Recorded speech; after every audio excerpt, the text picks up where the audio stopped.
Esau's Campaign Against Jacob by Louis Ginzberg.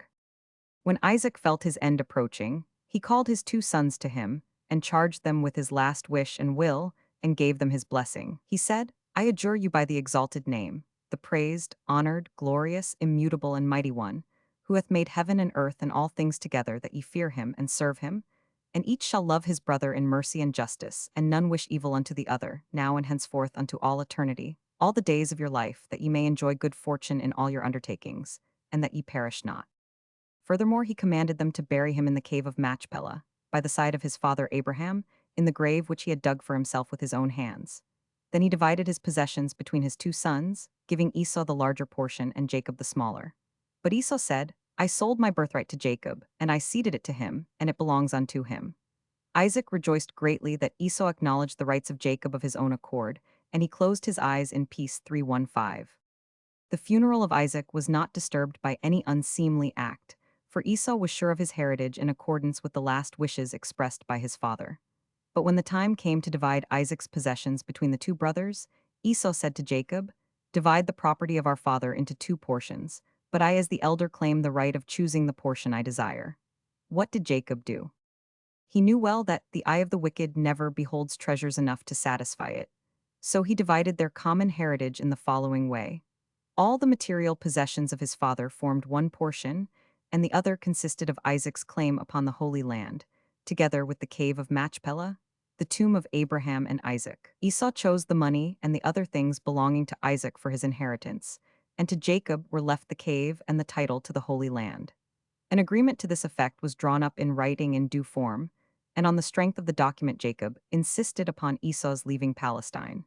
Esau acquiesced, and he and his wives and his sons and daughters journeyed to Mount Seir, where they took up their abode. 3:16. Though Esau gave way before Jacob for the nonce, he returned to the land to make war upon his brother.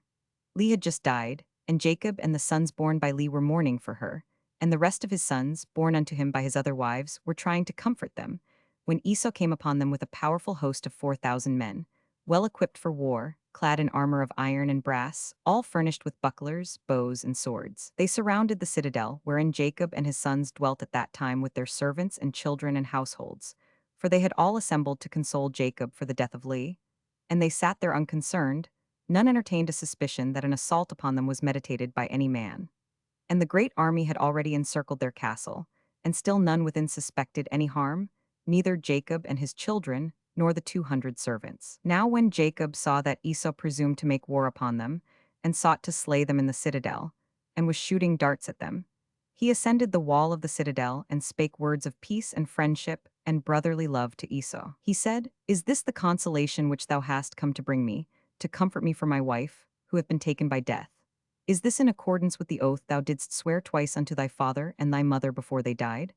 Thou hast violated thy oath, and in the hour when thou didst swear unto thy father, thou wast judged. But Esau made reply, Neither the children of men nor the beasts of the field swear an oath to keep it unto all eternity, but on every day they devise evil against one another, when it is directed against an enemy, or when they seek to slay an adversary.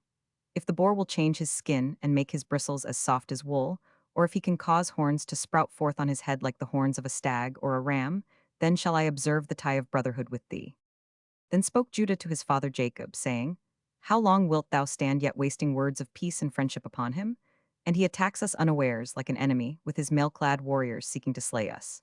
Hearing these words, Jacob grasped his bow and killed Adoram the Edomite, and a second time he bent his bow, and the arrow struck Esau upon the right thigh.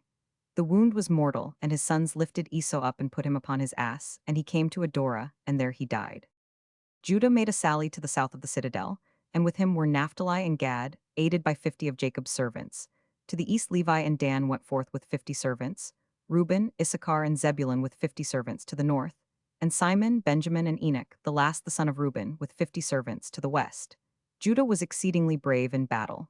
Together with Naphtali and Gad, he pressed forward into the ranks of the enemy, and captured one of their iron towers. On their bucklers they caught the sharp missiles hurled against them, in such numbers that the light of the sun was darkened by reason of the rocks and darts and stones. Judah was the first to break the ranks of the enemy, of whom he killed 6 valiant men, and he was accompanied on the right by Naphtali, and by Gad on the left. They also hewed down 2 soldiers each, while their troop of servants killed 1 man each. Nevertheless, they did not succeed in forcing the army away from the south of the citadel, not even when all together, Judah and his brethren made an united attack upon the enemy, each of them picking out a victim and slaying him. And they were still unsuccessful in a third combined attack, though this time each killed 2 men. When Judah saw now that the enemy remained in possession of the field, and it was impossible to dislodge them, he girded himself with strength, and an heroic spirit animated him. Judah, Naphtali, and Gad united, and together they pierced the ranks of the enemy, Judah slaying 10 of them, and his brothers each 8. Seeing this, the servants took courage, and they joined their leaders and fought at their side. Judah laid about him to right and to left, always aided by Naphtali and Gad, and so they succeeded in forcing the enemy 1 ris further to the south, away from the citadel. But the hostile army recovered itself, and maintained a brave stand against all the sons of Jacob, who were faint from the hardships of the combat, and could not continue to fight. Thereupon Judah turned to God in prayer, and God hearkened unto his petition, and he helped them. He set loose a storm from one of his treasure chambers, and it blew into the faces of the enemy, and filled their eyes with darkness, and they could not see how to fight.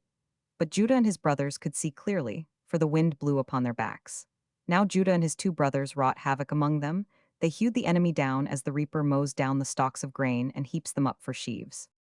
After they had routed the division of the army assigned to them on the south, they hastened to the aid of their brothers, who were defending the east, north, and west of the citadel with 3 companies. On each side the wind blew into the faces of the enemy, and so the sons of Jacob succeeded in annihilating their army.